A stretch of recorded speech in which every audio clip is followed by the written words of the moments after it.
কোনে কোনে মাৰিছে আজি কোনে কোনে মাৰিছে?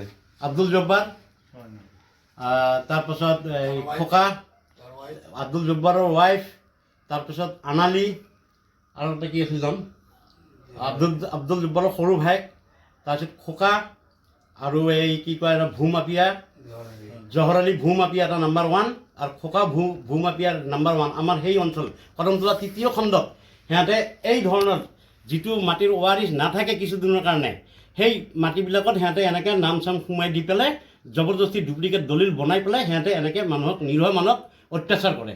গতিকে এইটো উচিত তদন্ত হ'ব লাগে, চৰকাৰে যাতে ইমাৰ্জেঞ্চি এইটো উচিত তদন্ত লয়। আজিও গোচৰ কৰিছোঁ। কাৰ নামত গোচৰ কৰিছে? আব্দুল জব্বাৰৰ নামত কৰিছোঁ, তেখেতৰ মিছেছৰ নামত কৰিছোঁ আৰু তেওঁৰ ভাইটি দুটাৰ নামত কৰা হৈছে, তেওঁৰ খুৰাকৰ নামত কৰা হৈছে আৰু ভূমাপিয়া এই কি কয় ইয়াৰ নাম এই জহৰ আলী খোকা সিহঁত দুটাৰ নামতো কৰা গৈছে। তাৰপিছত আৰু এটা নাম আছে এই কি কয় আলী হুছেইন, সি ট্ৰেক্টাৰ লৈ ফুৰে মোৰ সেই মাটিত মোৰ বাই ভনীকেইটা নামৰ মাটিত তাত দুইফালে দুটা যোৱা বছৰত ইহঁতে বিৰাট ডাঙৰ গাঁতা খাল কৰি থৈছে সিহঁতে এই আলী হুছেইনে ট্ৰেক্টাৰ লগাই দি পেলাই মাটি খাল খান্দিছে। এতিয়া আপুনি চৰকাৰক কি জনাব? চৰকাৰক মই কৈছোঁ, চৰকাৰৰ আগত মই অনুৰোধ কৰিছোঁ যে এইটো উচিত তদন্ত ল'ব লাগে। গৰীব দুখীয়া মানুহ এনেকৈ অত্যাচাৰ কৰি মাৰি আছে, সিহঁতক উচিত তদন্ত উচিত শাস্তি পাব লাগে। সিহঁতে কেছ কৰিছোঁ। সি আমাক ধান দি আছিল, আজি হঠাৎকে সি দলিল কিছুমান ডুপ্লিকেট দলিল ওলাই দিয়ে আৰু কয় যে মাটি তোমালোকৰ দেউতাই বিক্ৰী কৰি থৈ দিছে। আমাক যে আপোনাক দেখালে যে দুখন দলিল, দুখন দলিল এটা মানুহে দুখন দলিল দিয়া বুলি কৈ আছে, এটা ছিগনেচাৰ এটা টিপচই। গতিকে এইটো মই কেনেকৈ মানি ল'ম? মই মানি ল'ব নোৱাৰোঁ।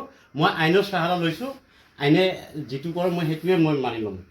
কিন্তু সিহঁতে জবৰদস্তি এই মাটিডোখৰত হাল মাৰি আছে, এইকেইটা হাল বাব গৈছে, ৰোৱা ৰুব গৈছে, তাত ধৰি মাৰপিট কৰে। কোনে মাৰপিট কৰিছে? আব্দুল জব্বাৰ। মাটি কাৰ? মাটি আমাৰ। কাৰ নামত আছে মাটিখিনি? মোৰ বাই ভনীকেইটাৰ নামত আছে। কি কি নাম? আকিয়া, চাদিয়া, অপিয়া, চাকিয়া, আবিয়া, ৰুমা ছিদ্দিকা, ইহঁতৰ নামত মাটি আছে। মোৰ দেউতাই কৰি দিয়া মাটিখিনি ক'ত? মাটি আছে কদমতলা তৃতীয় খণ্ডত মাটি। আজি কিমান দিন ধৰি সেই মাটি লৈ আমি বহুত যুঁজি আছোঁ। ভূমাপিয়াই কেতিয়া জবৰদস্তি আজি কেইদিনমান ধৰি সিহঁতক বহুতবাৰে মাৰোঁ পিটো বুলি ভাবুকি দিয়ে হা।